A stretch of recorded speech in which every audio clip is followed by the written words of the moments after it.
So we are obviously all craving more Elder Scrolls in our lives since Skyrim is now in its 7th year coming, which is absolutely baffling to think. It was almost just yesterday that I met my eyes upon that furry feline. Brings me to tears. But jokes aside, I am sure a lot of you are familiar with the ongoing mod projects titled under Beyond Skyrim. You may have already played one earlier last year set in Bruma. Well, for those die-hard fans or people who just want another reason to delve back into Skyrim's wonderful frozen world, or in this case, Atmora's, this upcoming project is just for you. Beyond Skyrim Atmora, or as it is officially named as of now, Atmora Expedition to the North, is a large-scaled mod where the player will be sent on an expedition to an unknown land set around the time of Skyrim's timeline. Now this is a key feature that the developers of this mod seem to want to make you feel. They want you to feel exactly as an adventurer in the 4th Age would if they were to encounter this forgotten continent. Not much is known about Atmora, but that's one of the most exciting aspects about this whole mod. You are now getting the chance to go and explore something that has been lost to the ages, or to the snow in this case. It's an overfrozen, haunted, dead land shrouded in mystery where one of your biggest enemies will truly be the cold.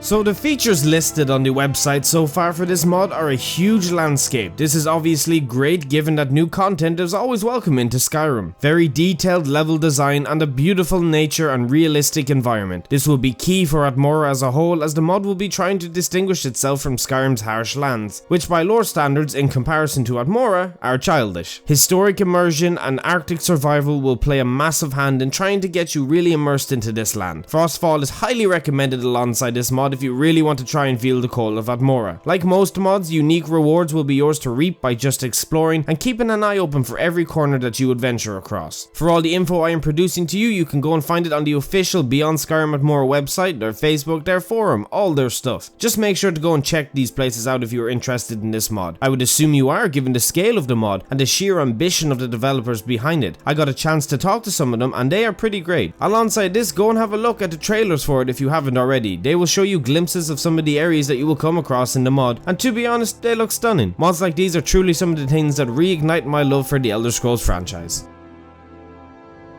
So some questions were answered for this mod and I am able to produce them for you here, as people have been very curious as to how Atmora, a forgotten and void of life land, could be turned into playable content. Well, this has all been thought out well by the developers of the mod. Are there any NPCs? Isn't Atmora supposed to be dead and abandoned? To which they say, yes it is. Atmora has been devoid of human life for thousands of years, ever since a cataclysm during the Meroitic era turned it into a frozen continent that we know today. However, as the title suggests, the expedition to Atmora will include a range of interesting characters to journey with. From what we know in Elder Scrolls lore, there was this huge cataclysm which made the land completely unlivable with the conditions it was in. But with a good cast on the side to help with your expedition, Atmora could be a whole new experience. Maybe something will be on Atmora still, maybe there won't, but I am really interested to see how this will be all put together. There isn't much lore available in Atmora. How did you work with that in mind? The little that is known is in the Elder Scrolls lore is enough to build upon, particularly when you compare Atmora with ancient civilizations in history. Lore friendliness and immersion is very important to us, and we're confident that players will enjoy the world we've established. Well, this is all pretty awesome to hear. The lore friendliness is something which can make or break an adventure or mod that you have in the Elder Scrolls. Of course, some being intended to not being lore friendly, but when we were going to be traveling to somewhere full of history like Atmora, a place which I like to see as an extreme version of Skyrim, I think their mentality on keeping it lore friendly and making it immersive is going to be a great addition towards it. What is actually in Atmora in terms of landscaping and content? The continent may be dead, but it is still covered by the remains of a great civilization as well as other things. Level design and quests have some surprises in store, but we'll leave them for players to discover. Cool, I like this emphasis on things. Always nice to have that little bit of extra added to something. I look forward to exploring this culture in the frozen land too. Will there be a main quest? Yes, Atmora is a traditional quest-driven RPG and the open world is there to support it, not govern it. The mod is not like Bruma, Vanilla, or any of the other provinces. It is a unique setting with a unique set of challenges. Joining an expedition is somewhat different to entering a new province, and that will be central to the player's experience as you explore and survive this frozen hellscape. Not much to say in this part of fact, I am really excited to see this mod come out when it does. At times, Skyrim felt like it was governing you with all these different guilds or quests that were just forced onto you at moments, so a supporting world always makes for a nice change. What's happening with survival/realism mods? Atmora has been developed with Frostfall and other survival mods in mind. They are not strict requirements and you are welcome to play the mod as you like, but this will undermine the intended experience. We'll have a strongly recommended recommended list on release. From me to all you guys who plan on playing this, for the love of Mary, please use the recommended list on release. For that extreme realism, I want to feel like I am freezing away while my ink is already frozen. Final question, will this be released on Legendary or Special Edition? Both. Beyond Skyrim Atmora will be released on Legendary first and requires all of the official DLC. Special Edition will come shortly afterwards. We'd like to share this on console, but it's unlikely to happen since we would have to significantly decrease file size, like downgrading texture quality. Unfortunately, Sony's rules against external assets means that it won't be released for the PlayStation 4. Be nice if Sony made it easier for people to do things with their console, but I guess you can't have everything. Nonetheless, I think releasing it at all is great. The support for Skyrim 6 years later is still going strong, and it's great to see the passion behind some of the projects for it. So guys, I hope you enjoyed this chill video and this upcoming mod. Please be sure to follow along with it, and when it comes out, we can all make characters to join the expedition to Atmora. I am really excited for all the Beyond Skyrim projects, but I have always had an extra nick at the side for Atmora and its lore, so this is going to be awesome to see come to life. Keep tabs on their trailers, their forums, all that stuff, and I'll be sure to keep you posted on anything huge coming up when there is. I hope you guys have a great remaining day. Be sure to subscribe for more Elder Scrolls content and all that shiz. My Eek says goodbye. See, he loves you.